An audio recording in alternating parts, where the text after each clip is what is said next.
पतंजलि की इतनी सेवाएं हैं, एक एक सेवा के बारे में जब सोचते हैं तो ही ऐसा लगता है कि भगवान ने ये सब कैसे करवा दिया, कैसे ये सब हो गया। भगवान ने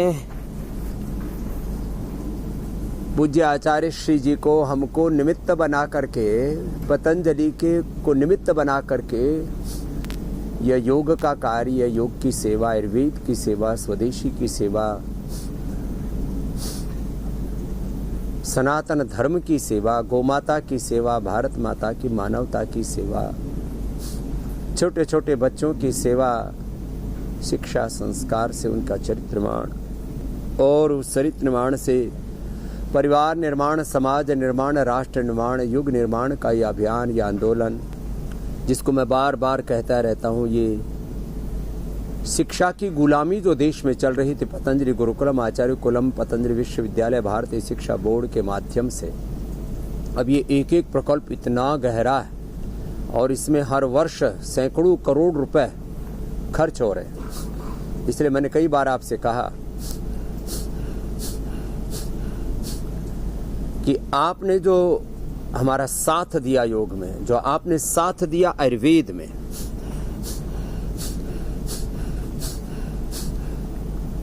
उसके द्वारा जो भारत माता की, मानवता की, इस अस्तित्व की जो सेवा हुई है वो बहुत बड़ी हुई है। और अभी भी मैं कहता हूं, आप एक काम कीजिए, योग करना और कराना। जैसे हम भी यहाँ पर अकेले नहीं कर रहे ना, अब हमारे साथ दक्षिण भारत की यात्रा पर हम निकले। उडुपी में एक बहुत बड़ा संस्कृत का, अपनी सनातन संस्कृति का एक महोत्सव हो रहा है। वैसे भी कुछ कम्युनिस्ट विचार के लोग, सनातन के विरोधी, भारत भारतीयता के विरोधी, संस्कृत संस्कृति के विरोधी, वेद विरोधी, भारत विरोधी ताकतें, वो तो पूरी संगठित हैं, लेकिन हम सनातन धर्मी कहीं बट गए। अब आजकल तो राजनीति में नारा लग रहा है, जो बटेंगे वो कटेंगे। दूसरे महापुरुष कह रहे हैं संगठित रहो, शक्तिशाली बनो। तीसरे कह रहे हैं यदि भारत को 2047 तक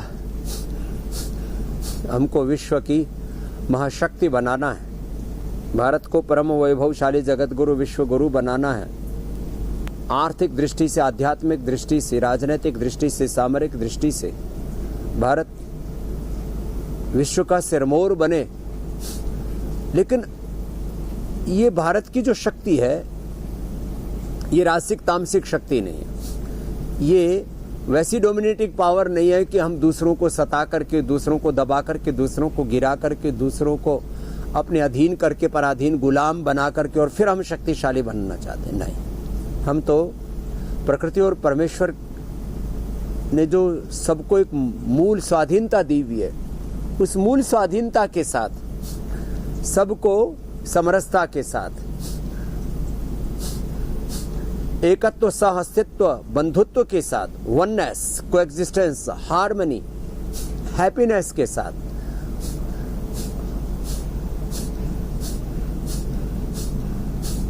संगच्छध्वम संवदध्वम सम्मो मनांसि जानताम देवा भागम यथा पूर्वे संजानाना उपासते समानो मंत्र स्मृति समाने समानम मनः सचित्तमेशम समानम मंत्रम अभिमंत्रैव समानेन वः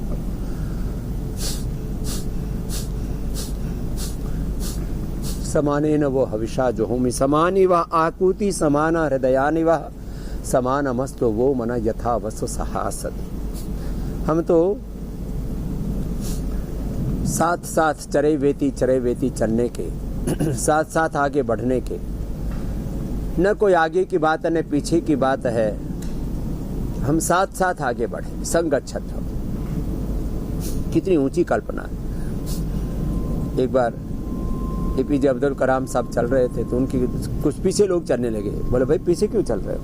बोले नहीं आप हमारे बड़े। बोले नहीं, साथ साथ चलो, दाएं बाएं हो जाओ सब। ये जो साथ साथ चलने की भावना है, यदि ये पूरे विश्व में एक भावना भी आ जाए तो ये जो पूरे संसार में युद्ध हो रहे हैं, एक दूसरे को नीचा दिखाने की कोशिशें हो रही है, गिराने की कोशिश हो रही है, दबाने की कोशिशें, एक दूसरे को गुलाम बनाने के लिए जो रोज प्रपंच रचे जा रहे षड्यंत्र हो रहे हैं। कितने मासूम बच्चे, बुजुर्ग, महिलाएं, चलो युद्धों में सैनिक भी लड़े मरे, वो एक बात समझ में आती है, एक प्रोफेशन हो सकता है, या वो सृष्टि के आदिकाल से कुछ लोग लड़ते चले आए हैं। युद्ध के स्वरूप बदल गए हैं, लेकिन युद्ध तो चलते ही रहेंगे। युद्धस्व विगतज्वर, लेकिन उस युद्ध की भी मर्यादा हुआ करती थी। अलग अलग प्रकार के युद्ध है। एक तो अपने भीतर ही युद्ध चल रहा है, संघर्ष चल रहा है। और मैंने 2-3 दिन ये विषय पूरे विस्तार से कहा था। Each and every cell of our body, each and every quark and atom of this universe is warrior.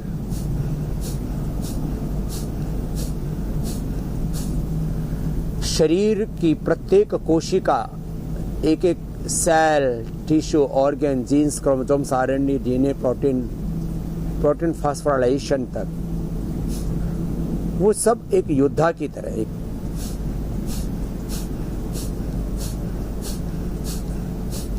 विजेता की तरह। हम सब फाइटर हैं, हम सब वॉरियर हैं, योद्धा हैं, विजेता हैं, और हारने वाले नहीं है। अहम इंद्रो न पराजय के, ये सृष्टि के कण-कण में, हमारे शरीर की प्रत्येक कोशिका में जब भी कोई किसी रोग का आक्रमण होता है तो शरीर के 37 ट्रिलियन सेल्स एक साथ उस पर टूट पड़ते हैं। पूरे शरीर की ऊर्जा वहीं पर केंद्रित हो जाती है और हम उस रोग को मिटा देते हैं। यदि सामान्य स्वास्थ्य के नियमों का भी हम पालन करें तो हमारे शरीर में कोई बैक्टीरिया, वायरल, फंगल इन्फेक्शन, कोई भी टीबी या कैंसर जैसा रोग पनप नहीं सकता। ये प्रकृति और परमेश्वर की रचना का मूल सिद्धांत है, एक मूल मर्यादा है। तो जैसे मैं कह रहा था, हम साथ साथ योग करें तो पूज्य आचार्य श्री के साथ साथ पूज्य साध्वी देववाणी जी, देवश्री जी और करुणा स्वाति जी, जो हमारी दोनों बहुत ही विदुषी बहनें, सब एक साथ आ गए। संगच्छध्वम संबद्धम, ऐसे पूरा परिवार एक साथ मिलकर के हम सब मिलके दाता आए तेरे दरबार, भर दे झोली सबकी दे पूर्ण भंडार।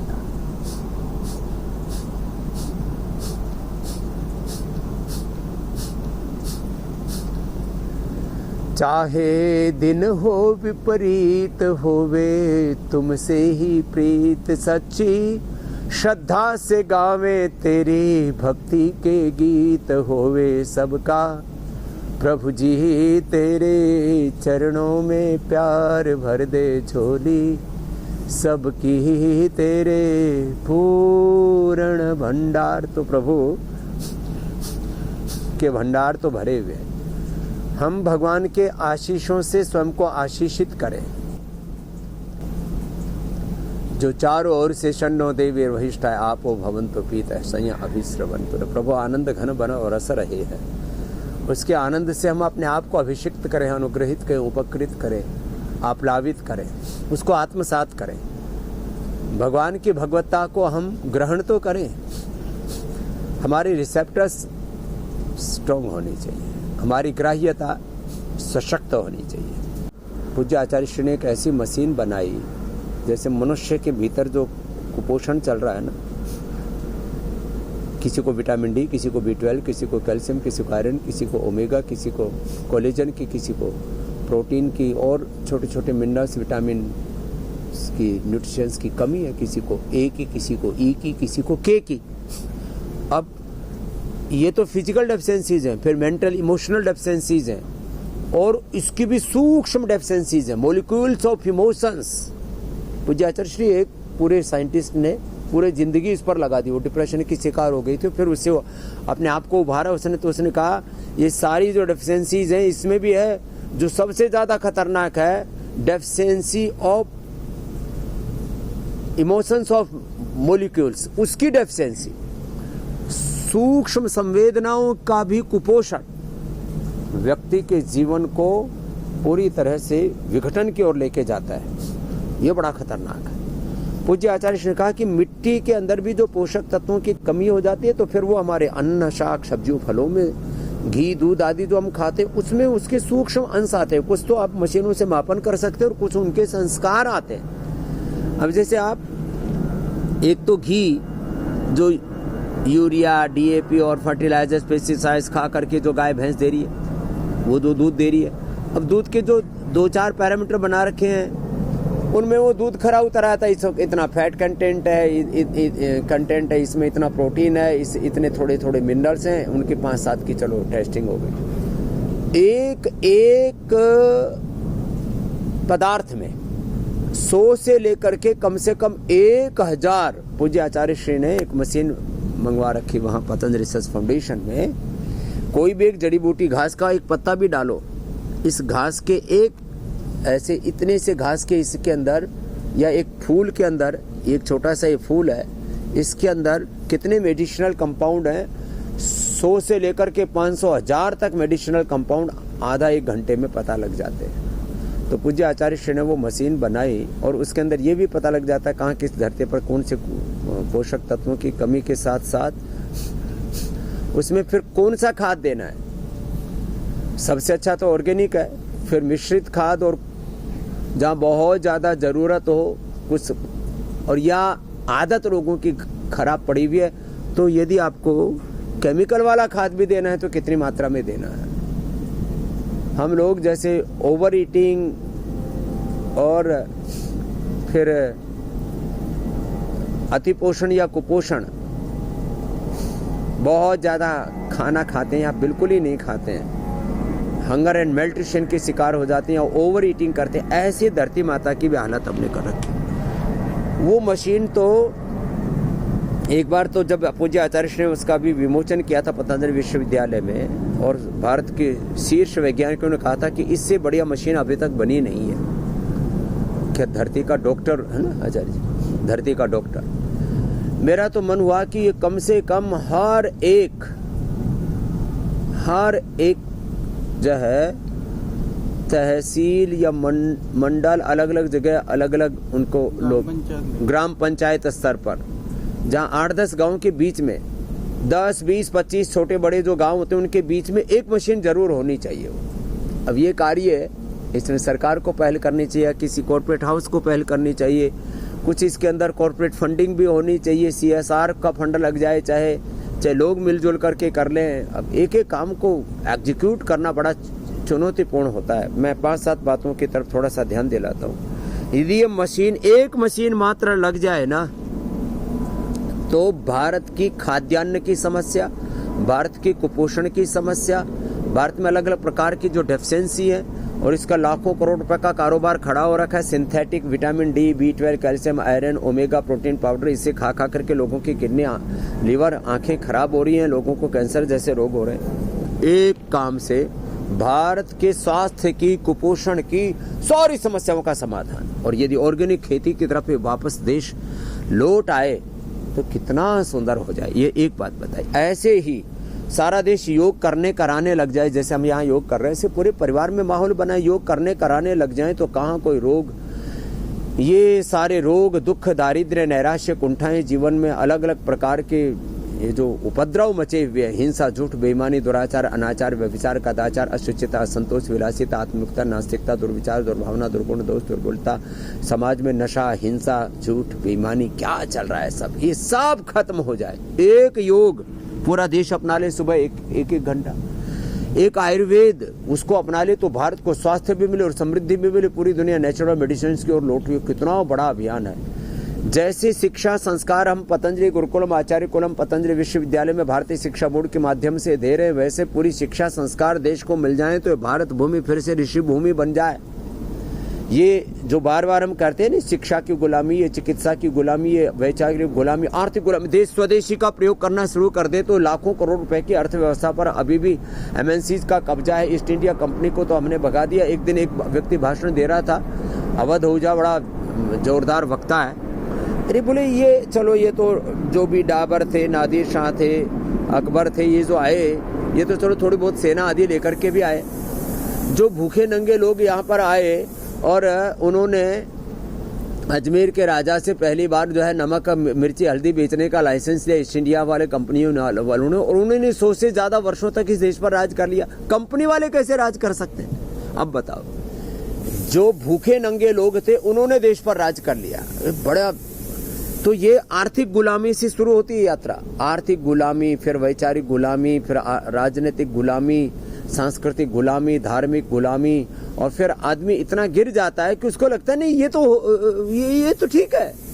अभी भी कुछ लोग कहते हैं इससे तो अच्छा अंग्रेजों का ही राज था, और वो अंग्रेजों की शिक्षा, अंग्रेजों की चिकित्सा, अंग्रेजों की बनाई हुई अर्थव्यवस्था, अंग्रेजों के बनाए हुए कानून, अंग्रेजों की क्या बताएं, ट्रांसफर ऑफ पावर एग्रीमेंट के तहत जो कुछ उल्टा पुल्टा चल रहा था वो अभी तक भी ज्यों का त्यों चल रहा है। थोड़ा बहुत बदला है, बस थोड़ा सा बदलाव ये आया है कि बस राजनीतिक गुलामी से हम बाहर निकल गए, और वो भी, उसमें भी राजनीतिक गुलामी खाली विदेशी लोगों के द्वारा ही नहीं होती है। अपने देश के लोग भी हमें राजनीतिक गुलामियों की बेड़ियों में, जंजीरों में जकड़ते हैं। वो एक अलग प्रकार का पूरा प्रश्न है। तो खैर, ये कई प्रकार के अनुष्ठान जो पतंजलि की ओर से चल रहे हैं, और उसमें भी जो पतंजलि वेलनेस, योगग्राम निरामयम, और हरिद्वार से लेकर के मोदीनगर, ऊपर से पहाड़ में वेदा लाइफ से लेकर के अब तो गुवाहाटी तक हम पहुंच गए।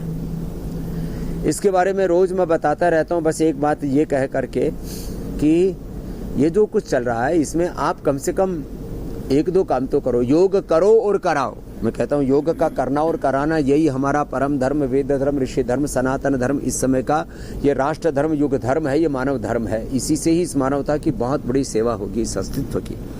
और स्वदेशी का उपयोग करें। यह आर्थिक शुचिता का, आर्थिक स्वावलंबन का, न्यायपूर्ण अर्थव्यवस्था का एक बहुत बड़ा सिद्धांत है। मैंने कल भी बोला था, ये कोई व्यापार के लिए नहीं, ये उपचार के लिए, उपकार के लिए। आप करोड़ों लोगों का किस तरह से इससे भला हो रहा है, चाहे वो अलग अलग सामान दे रहे हैं आपको, परिधान दे रहे हैं, मिष्टान दे रहे हैं, और एक स्वाभिमान आपको दे रहे हैं। ये मात्र सामान नहीं दे रहे, परिधान नहीं दे रहे। आजकल दिवाली चल रही थी तो हमने गिफ्ट पैक और मिष्टान भी के बारे में भी बात की। तो मैंने कहा ये मात्र सामान नहीं है, इसके भीतर एक बहुत बड़ा स्वाभिमान अंतर्निहित है। तो खैर, पूज्य आचार्य श्री, अभी आपको थोड़ा सा आज अवसर मिल गया तो थोड़ा सबको आप आशीर्वाद दो। जैसे परम श्रद्धेय पूज्य महाराज जी कह रहे थे, प्रतिदिन आप पूज्य स्वामी जी के साथ में योग करते हैं, सुनते हैं, और हमें प्रसन्नता भी होती है पूरे देश में जब करोड़ों लोगों का जीवन परिवर्तन होता हुआ दिखता है। करोड़ों लोग आकर के योग की महिमा गाते हैं। श्रद्धेय स्वामी जी के पुरुषार्थ के द्वारा अपना जो पाया, जो जीवन में परिवर्तन हुआ, परिवार समाज की जो सुरक्षा उनको मिल रही है, कहीं ना कहीं जैसे श्रद्धेय स्वामी जी ने कहा कि मनुष्य भय से आक्रांत है, और अनागत भय बहुत सबसे ज़्यादा बड़ा खतरनाक भय स्थिति है। मनुष्य फिर उस खतरनाक अनागत भय में यदि कहीं गहराई में जाता है तो उन भयों में सबसे बड़ा भय वह रोग का भय, कि अनागत बीमारी का जो भय है अभी ठीक चल रहा है, पर उसको लगता है कि न जाने कल कौन सी बीमारी होगी, कहाँ से आएगी। तो उस भय को, न केवल रोग को समाप्त करने का कार्य, अपितु उस भय को समाप्त करने का कार्य भी योग के माध्यम से, आयुर्वेद के माध्यम से श्रद्धेय स्वामी जी के नेतृत्व में पतंजलि कर रहा है। और वह तो प्रत्यक्ष आपको दिखता है बड़े तौर पर, जो कभी कभी कार्यक्रम को देखते हैं या थोड़े बहुत मीडिया के माध्यम से या अन्य साधनों से जो लोग जुड़े हुए हैं उनको भी पता चल जाता है कि पतंजलि का मुख्य कार्य योग है। योग के साथ में आयुर्वेद है, आयुर्वेद के साथ में जो स्वदेशी के जो खाद्य उत्पाद हैं, विविध तरह के जो पदार्थ हैं उनको बनाना। तो ये पदार्थ बनना और योग सिखाना, ये एक मुख्य कार्य होने पर भी आप देखेंगे कि योग से कितने लोगों के अंदर रूपांतरण हुआ, रोगों से बचाव हुआ। और खाद्यान्न और आयुर्वेद की जो औषधियाँ हैं उनको बनाने से आप देखेंगे, जहाँ लोगों को इससे रोगों से मुक्त होने का साधन के रूप में प्राप्त हो रही हैं चीज़ें। उसके साथ जो सबसे बड़ी बात है कि जिस आंवले को, जिस एलोवेरा को, जिस तुलसी को, ऐसी जो छोटी छोटी चीज़ें हैं, जड़ी बूटियाँ हैं, या खेतों में उगने वाले जो घास फूस हैं, एक तरह से देखें, जिनको हम वनौषधियाँ कहते हैं, जड़ी बूटियाँ कहते हैं, उनकी कोई कीमत नहीं थी, कोई विस्मृत सा कर दिया था। पर आज हमको अच्छा लगता है, हम भी जैसे कहीं भी जाते हैं कि आचार्य जी आपने ऐसा बताया था, तो हम उसका न केवल हम प्रयोग करते हैं। और सबसे अच्छी बात यदि आप देखेंगे इन 15-20 वर्षों में जो हम प्रायः अनुभव करते हैं पूरे भारतवर्ष में, भारत सहित तमाम आसपास के देशों में भी, विदेशों में भी, मैंने तो ऐसा भी देखा, पीछे मैं यूएस से गया था तो वहाँ पर कईयों के घर में गिलोय लगी हुई थी। हमने कहा भाई गिलोय कहाँ से लाए? बोले जी 1-2 डंडियाँ हम लेके आए थे भारत से, जब आए तो लगा डाला। हालांकि उनकी रिकॉर्ड की दृष्टि से देखें तो जो नेशनल प्लांट्स की लिस्ट में वो पौधे नहीं है वहाँ पर, क्योंकि ओरिजिनली अमेरिका में होते नहीं है वो, ना तो गिलोय होती है, ना तुलसी है, ना नीम है। पर आप देखेंगे अभी अमेरिका के बहुत सारे प्रांतों के अंदर में बहुत भारतीयों ने पीपल से लेकर के, नीम से लेकर के, गिलोय से लेकर के, तुलसी से लेकर के, इन पौधों से इतने हजारों की संख्या में उन्होंने लगा दिया है। तो ये एक इसको दूसरे रूप में देखें तो हमारी जो संस्कृति, हम जो बार बार कहते हैं ना कि सनातन की हम बात करते हैं, संस्कृति की बात करते हैं, तो वो जो संस्कृति का जो जुड़ाव है वो प्रकृति से है। जब प्रकृति के साथ जब हम आगे बढ़ते हैं तो संस्कृति साथ रहती है, तो वह मानव कल्याण का आधार बनता है, कारण बनता है। और उसके साथ साथ में यदि आप देखें जो हमने अनुभव किया है कि जो रोगों से निवारण होने के लिए, लोगों के जीवन को खुशहाल बनाने के लिए जो खुशहाल बनाने के उपाय हैं, समृद्धि के जो उपाय हैं, वही सनातन है। कई लोग धर्म के नाम पर दकियानुसी बातें, द्वंद्व की बातें, झगड़े की बातों की बातें करते हैं, अंधविश्वास, पाखंड, ढोंग। मूलतः वो धर्म का स्वरूप नहीं है, अभी तो धर्म के नाम पर वो विकृति है। असली स्वरूप तो वही है जो सेवा है, सिमरन है, साधना है, ध्यान है। और सेवा में भी ऐसे सेवा के कार्य, योग का यह एक बड़ा सेवा का कार्य है। जड़ी बूटी के माध्यम से जो हम निरामय हो रहे हैं, पूरे देश और दुनिया के अंदर उन चीज़ों को पहुंचा रहे हैं। तो हमें ये बता रहे थे कि पतंजलि का एक तो हो गया प्रत्यक्ष जो कार्य दृष्टिगोचर हो रहा है, और दूसरा उस कार्य के द्वारा जो परिणाम, जो रिजल्ट है, वो पीछे किन किन रूपों में उसका परिणाम देश और दुनिया को मिल रहा है, मुख्य रूप से या गौण रूप से। तो मुख्य रूप से हमने देखा कि अभी देश के हमारे लाखों किसान, मैं कह सकता हूँ करोड़ों किसान भी आज पतंजलि के आयुर्वेद के मिशन और अभियान की वजह से कहीं ना कहीं उनका जीवन खुशहाल हुआ है, उनके जीवन में समृद्धि आई है। जैसे विशेष करके आप देखेंगे कि जो यूपी में हो, उत्तराखंड में हो, या फिर राजस्थान में हो, मध्य प्रदेश में हो, अभी मध्य प्रदेश और राजस्थान के बहुत सारे क्षेत्रों में हजारों एकड़ में आंवले के पौधे लगाए जा रहे हैं, पौधे लग रहे हैं। पहले नहीं होते थे जिस क्षेत्र में, क्योंकि आज आंवले का डिमांड महाराज जी की वजह से एक इतनी ज़्यादा बढ़ गई है। पहले भी आयुर्वेद वाले, हम आयुर्वेद में आंवले का प्रयोग होता है, आयुर्वेद में आंवले की बड़ी प्रशंसा की गई है, उसको रसायन कहा गया है। आज भी आधुनिक लोग भी कहते हैं कि लोग उसमें विटामिन सी है, बाकी बहुत सारे मिनरल्स हैं, बहुत सारे शरीर के लिए आवश्यक जो पोषण के जो घटक हैं, तत्व हैं, वो सब अवेलेबल है। पर प्राचीन काल में हजारों वर्ष पहले परंपरा से तो हो सकता है कि वो हजारों लाखों वर्ष पुराना हो, पर शास्त्रगत रूप में भी देखें, जो लिखे हुए ग्रंथों में भी लगभग जो चरक का कालखंड हम लोग कहते हैं कि लिपिबद्ध जो चरक है वो 3-3.5 हजार वर्ष पहले हुआ, तो उन ग्रंथों में भी लिखित है। तो ये अपने आप में ही अद्भुत है कि वहाँ पर उन गुणों का वर्णन किस तरह से उन्होंने, क्योंकि ये गुण अचानक लिखे नहीं गए। यदि 3000 साल पहले आंवले के गुण लिखे गए हैं, इसका मतलब ये कि कई हजार से पहले से ही वो परंपरा में, प्रचलन में, अनुसंधान में, जीवन शैली में, लोगों के व्यवहार में, या व्यवहार के द्वारा उसका जो लाभ है, उस लाभ में वो सब चीज़ें कहीं हैं। तो इस तरह से उन्होंने लिखा। तो वो आज जैसे गन्ना, गेहूं और चावल, ये मैं यदि बात करूं, बहुत सारे लोगों को इस विषय में बोध नहीं है। यदि हम बात करें ये एक कृषि क्रांति के लिए, जो हरित क्रांति के लिए एक मुख्य आधार तो ये बने। गन्ना, गेहूं, चावल की वजह से हरित क्रांति आई, हम सबका पेट भरने लगा। जो विदेशों से अन्न मंगाना पड़ता था वो मंगाना बंद हुआ। पर इसका जो साइड इफ़ेक्ट ये हुआ कि हमारे जो किसान, जो कृषि की जो विविधता थी, जैसे जो आज माननीय प्रधानमंत्री जी ने श्री अन्न कहा, जितने भी जो मिलेट्स हैं, जो मोटे अनाज हैं, गेहूँ, मक्का, बाजरा, ज्वार, रागी, चौलाई, ये सब चीज़ों का जो एक प्रचलन था, जो अन्न की विविधता थी, अन्न की विविधता से वो पौष्टिकता की विविधता भी रहती है। जैसे कहीं पर कैल्शियम है, कहीं आयरन है, कहीं मिनरल्स हैं, अलग अलग प्रोटीन है। तो वो क्या कि वो सारी चीज़ों में शरीर के पोषण की आवश्यकता के हिसाब से हमको अलग से विटामिन की गोलियाँ, कैल्शियम की गोलियाँ, आयरन की गोलियाँ, न जाने किस किस की, आज तो सब कुछ डिब्बाओं में बंद हो गया। तो वो डिब्बे की ज़रूरत नहीं है, वो आहार के अंग के रूप में हम लोग सेवन कर सकते हैं। पहले इसी तरह से उसकी पूर्ति होती थी।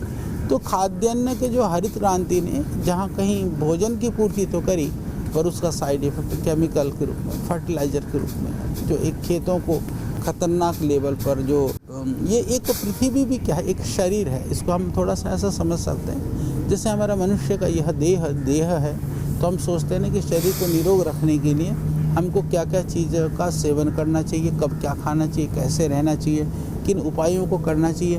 क्योंकि हम शरीर के लिए हम अपने स्वतंत्र हैं, यानी कि हम स्वतंत्रता से अपनी इच्छा से खा सकते हैं, अपनी इच्छा से अपनी क्रियाओं को कर सकते हैं, अपनी चेष्टाओं को कर सकते हैं।